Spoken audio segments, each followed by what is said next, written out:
Well, it is one of Pittsburgh's greatest unsolved mysteries. What happened to an American military plane that witnesses saw crash into an icy Pittsburgh river? It happened this month, 65 years ago, and the mystery of the Mon is just as puzzling today as it was back then.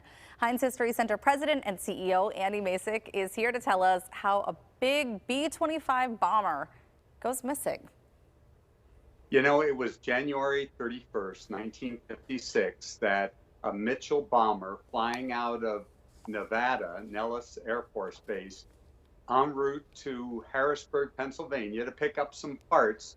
Well, it ran out of gas over Pittsburgh and glided silently over the Homestead High-Level Bridge, now the Homestead Grays Bridge, and made a perfect splash landing in the Monongahela.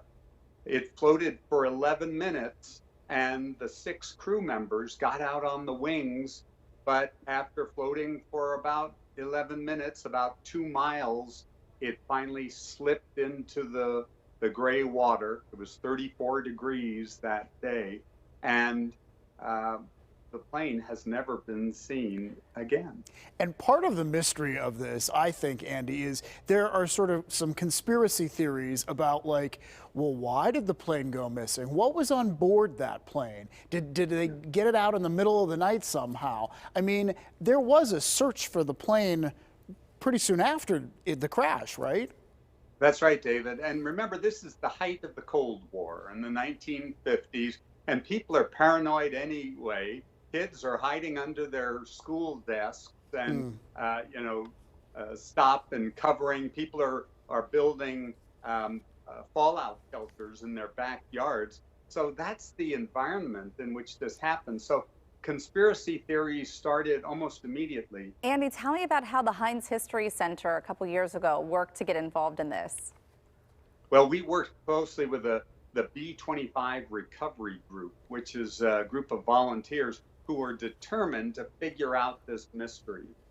And so using side scan sonar equipment and divers, we went down and find the place where the plane most likely disappeared.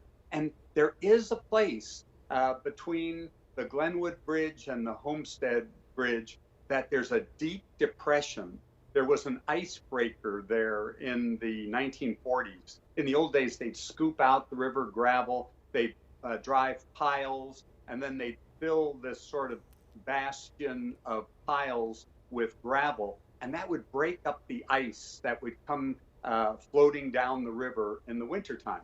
Well, it left a big hole, and it's quite possible that the plane could have slipped into that hole, and because of all the debris and things that accumulated, and remember, the Monongahela was polluted like you wouldn't believe, and so the aluminum skin of the plane could have corroded, leaving only the steel engine blocks and landing gear.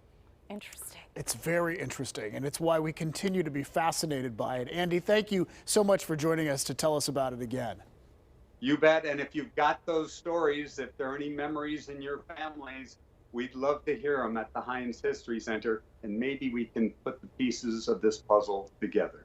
Maybe one day we will solve it, and I bet Andy Masich will lead the way. I want to go on a dive. I want to go look. Oh, well, that's interesting.